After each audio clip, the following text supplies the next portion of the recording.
Selamat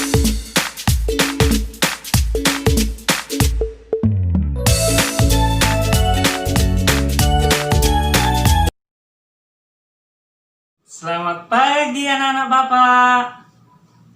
Sebelumnya, Bapak mau bertanya dulu kepada anak-anak kami. Ayo, sudah sarapan atau belum? Siapa dari anak-anak kami yang belum mandi?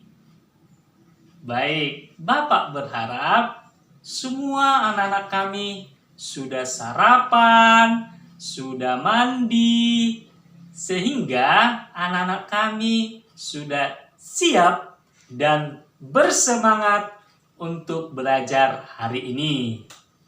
Baik anak-anak, kali ini kita masuk pada pembelajaran 1, subtema 3, ayo selamatkan hewan dan tumbuhan. Adapun tujuan pembelajaran kita kali ini adalah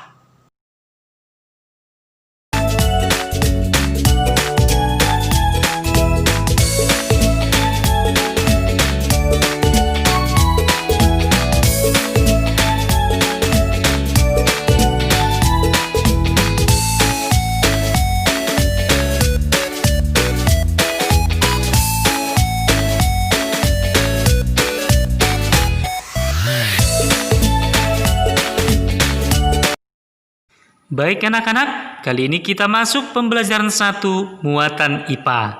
Coba perhatikan gambar berikut. Tahukah kalian ini apa? Ini adalah orang utan. Ini adalah badak berculas 1. Dan yang ini adalah burung cendrawasih. Ketiga hewan tadi merupakan hewan asli Indonesia. Tetapi saat ini jumlah mereka semakin sedikit. Oleh karena itu, hewan-hewan tersebut dikatakan hewan langka. Hewan langka ialah hewan yang jumlahnya semakin lama semakin sedikit. Menurut anak-anak kami, mengapa hewan-hewan tersebut menjadi langka sehingga terancam punah? Untuk lebih jelasnya, ayo kita cari tahu lewat gambar-gambar berikut.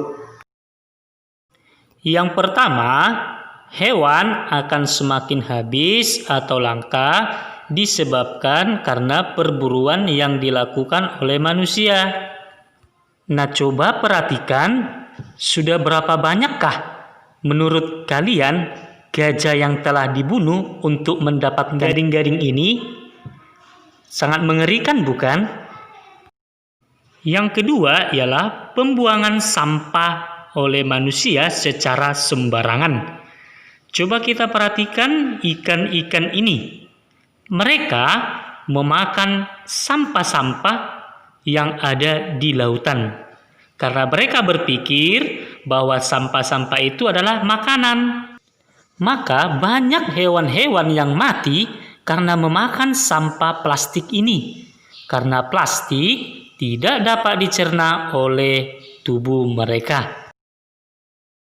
Karena semakin bertambahnya jumlah penduduk di dunia, serta meningkatnya jumlah kebutuhan hidup manusia, maka hutan juga terancam kelestariannya. Tak jarang hutan dibakar untuk dijadikan daerah perkotaan. Lantas bagaimanakah menurut kalian nasib dari hewan-hewan ini? Atau apakah hewan ini kita perlakukan seperti ini karena mereka datang ke permukiman kita?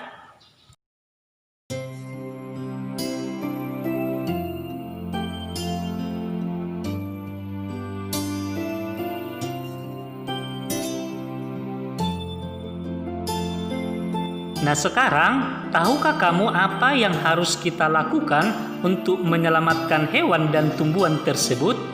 Ya, benar. Kita harus membuat suaka marga satwa dan juga cagar alam supaya hewan dan tumbuhan tetap terjaga dan tidak akan punah. Baik anak-anak, sebagai tugas nomor 1, carilah 5 hewan langka yang terancam punah di Indonesia. Kedua, sebutkan 2 marga satwa yang ada di Indonesia dan hewan apa yang ada di dalamnya.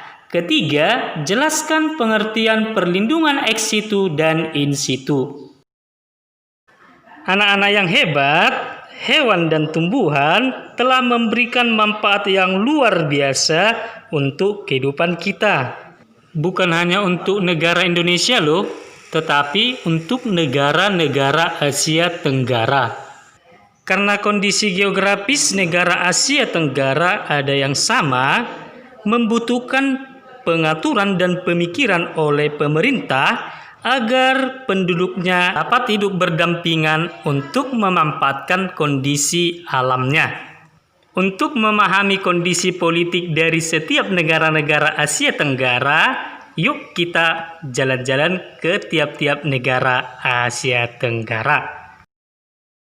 Yang pertama, Indonesia, kepala negara, presiden, mata uang, rupiah. Yang kedua, Singapura. Yang ketiga, Malaysia.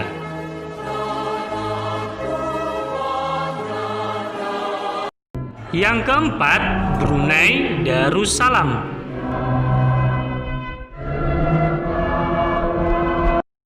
Yang kelima, Filipina. Yang keenam, Vietnam. Yang ketujuh, Kamboja. Yang kedelapan, negara Thailand. Yang kesembilan, negara Myanmar. Dan yang ke-10 ialah negara Laos. Sebagai tugas, coba bandingkan 2 negara terkait kehidupan politiknya. Kerjakan ke dalam diagram seperti pada halaman 126. Selamat pagi anak-anak. Bagaimana kabar? Sehat kan? Nah, anak-anakku yang tercinta, kita kembali dalam muatan bahasa Indonesia. Nah, pada pelajaran yang lewat, kita telah melihat yaitu tentang ide pokok. Nah, marilah kita lihat kembali pengertian daripada ide pokok. Ide pokok adalah ide atau gagasan pokok yang menjadi pengembangan paragraf. Ide pokok terdapat dalam kalimat utama. Nama lain daripada ide pokok adalah gagasan utama. Sebagai tugas, bacalah teks pada halaman 112 sampai 113. Carilah ide pokok dari setiap paragraf.